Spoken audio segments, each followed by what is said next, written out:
Il faut savoir se libérer des rapports de travail, car souvent ils prolongent ce que les philosophes des Lumières nommaient à juste titre un état de minorité. L'être, ce n'est pas abstrait, c'est nous en entier, nous qui pensons et respirons indissolublement, que le savoir les concerne de tout leur être, corps et âme confondus, indissociablement.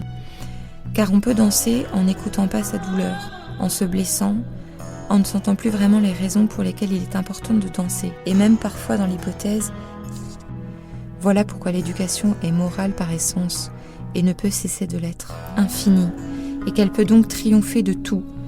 Notre premier réflexe consiste à nous maintenir dans ce qui est connu de nous. Mais il donne aussi quelque chose que la danse oublie, les touristes aussi qui passent le week-end, la semaine, dans un quartier romantique. Toutes les paroles qui ont pu contribuer à ce que nous nous aimions si peu. Plus j'éprouverai que je suis libre dans le cours de yoga, dans le mouvement de mon corps, nous serons moins déçus, moins abattus par les conditions parfois difficiles dans lesquelles nous travaillons.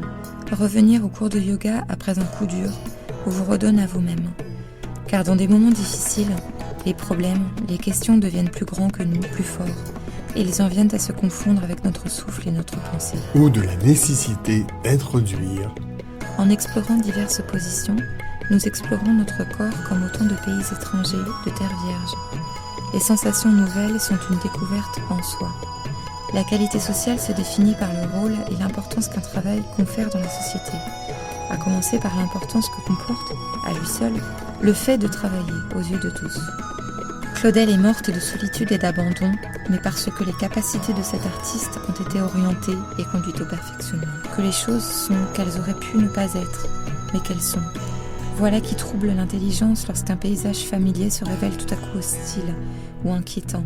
Et ainsi créons-nous de nouvelles habitudes, celles notamment qui s'associent à des perceptions agréables, et de les poser sur papier. Dans la pensée de ces êtres chers et des moments exceptionnels vécus avec eux, nous éprouvons une forme de grâce. Nous avons connu l'amour, la bonté, la générosité.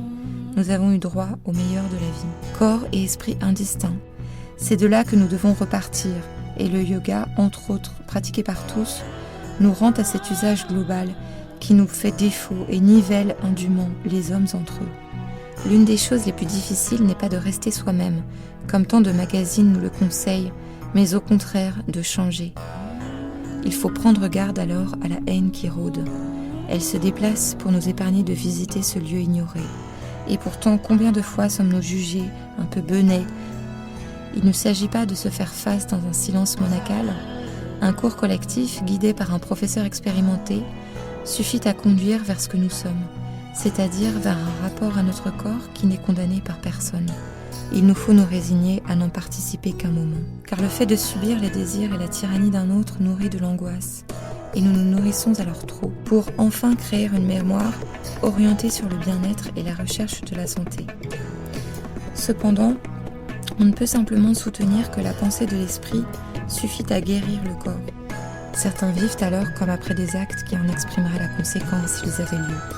Spectateurs de derniers instants qui s'étirent parfois des années. Un maître qu'à l'appel de ses piles de torchons et serviettes qui se déplient et se nouent dans les os, se recrachent et se sèchent encore.